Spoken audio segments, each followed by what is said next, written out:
So in the row mobility sequences, we always have an assessment, we do an intervention, and then reassessment. So to see if there's any progress, which of course there will be. If there's not, go to physio. So for the crane, it's the Warrior One. So the Warrior One pose is a full expression of extension through the hip. If I do it this side, it's a bit easier. Extension through the hip, extension through the lumbar spine, although we don't want excessive extension there. Some people will. And then extension of the thoracic spine. What we're looking for is this nice C curve through there, and then technically that's flexion of the shoulder joint, but it's all extension through here, and then I'm going to push through there. So, and in this pose, it's different from Warrior One, where you turn the foot out normally in yoga. We're keeping the foot straight, so we're getting a stretch to the gastrocnemius. So it could be a stretch in the gastrocnemius, it could be a stretch in the hip flexor, iliopsoas muscles.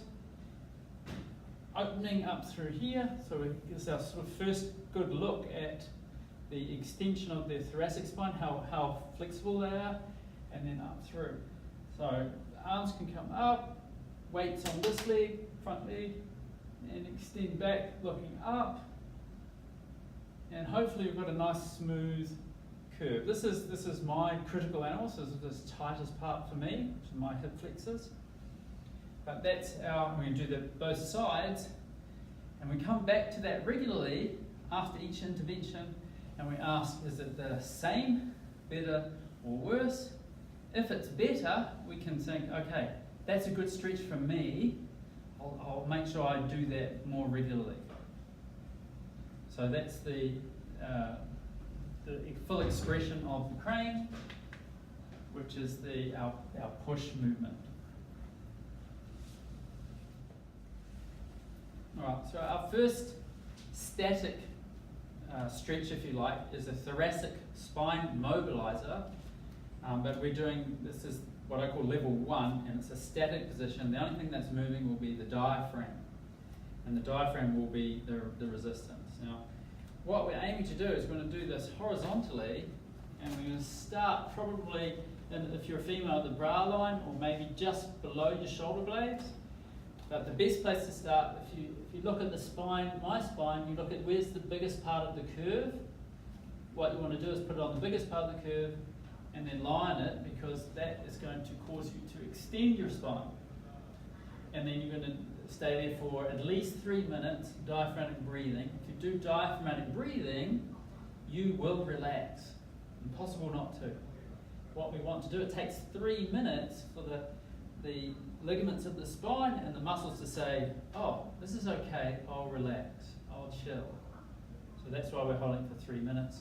And you can do 2 to 3 segments, probably going from low to high, to just get some mobility and flexibility through your spine.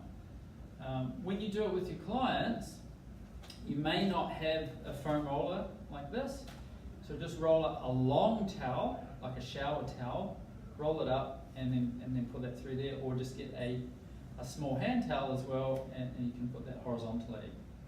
A small hand towel would probably be better. Be careful of the typical foam rollers that are in the gym, because their circumference is massive and a bit too much.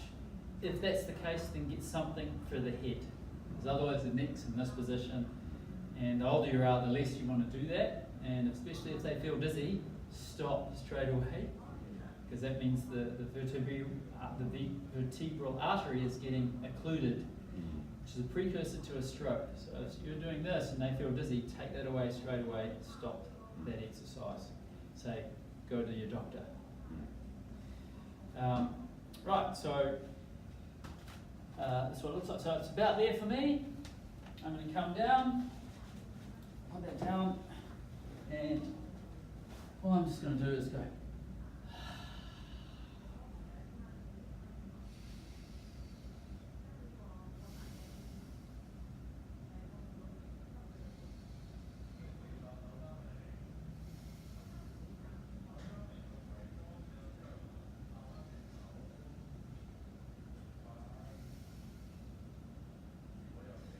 what I'm trying to do, and what I was really enjoying it, was relaxing over the foam roll. It was just wonderful. And standing up all day and I need to decompress my spine a little bit, or extend.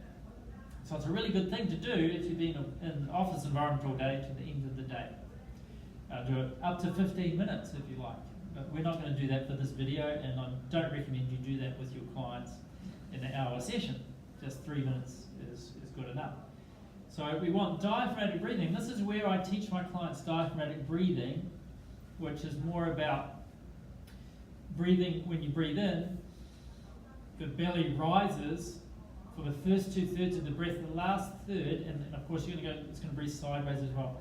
The last third will come up to the lungs, but I'm definitely aiming just to have only movement through the stomach in this exercise.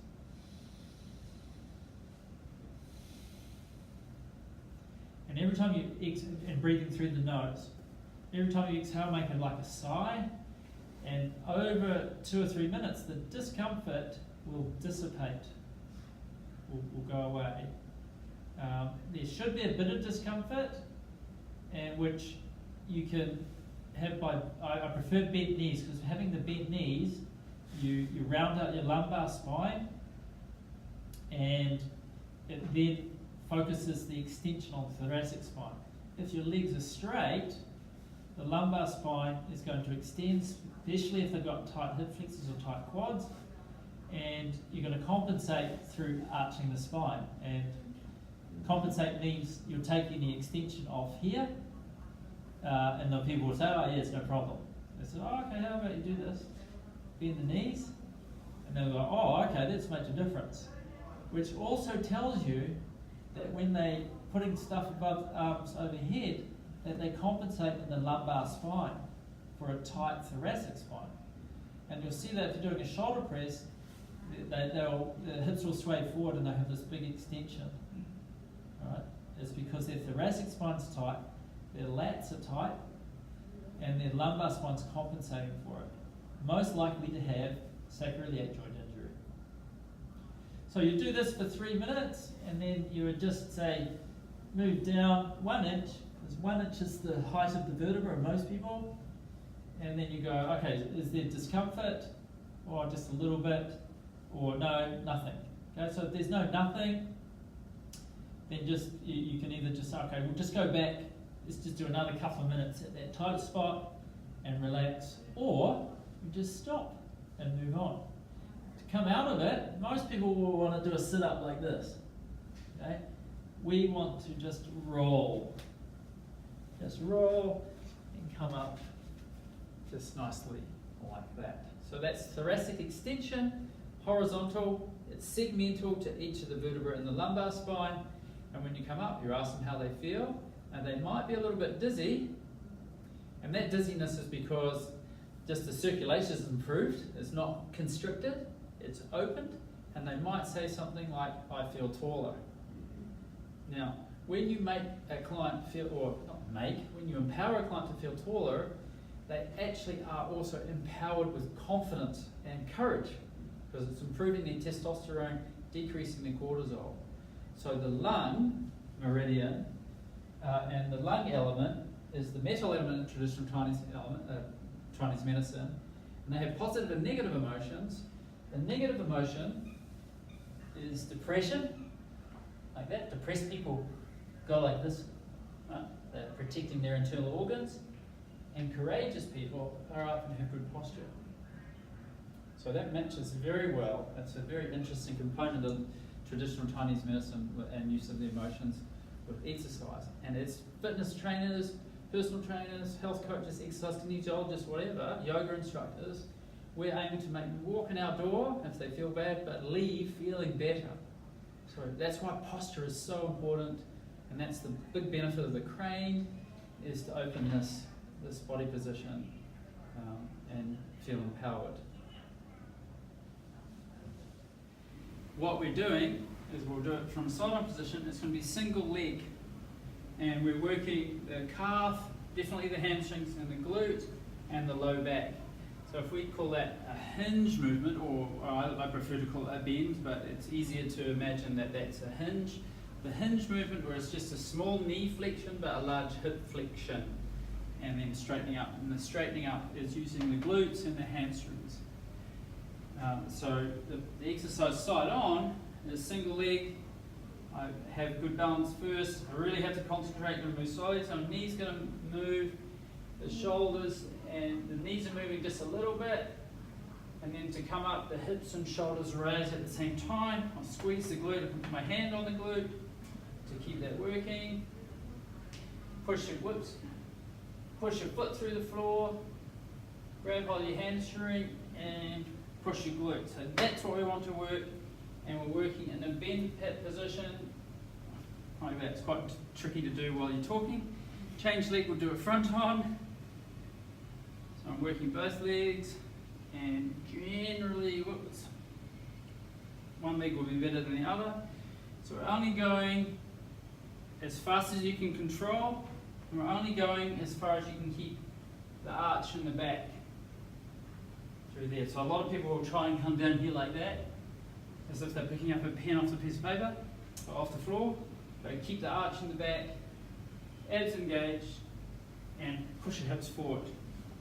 So that's a precursor to a deadlift, it's a precursor to running, it's a precursor to kicking a football or a leap, and other exercises as well.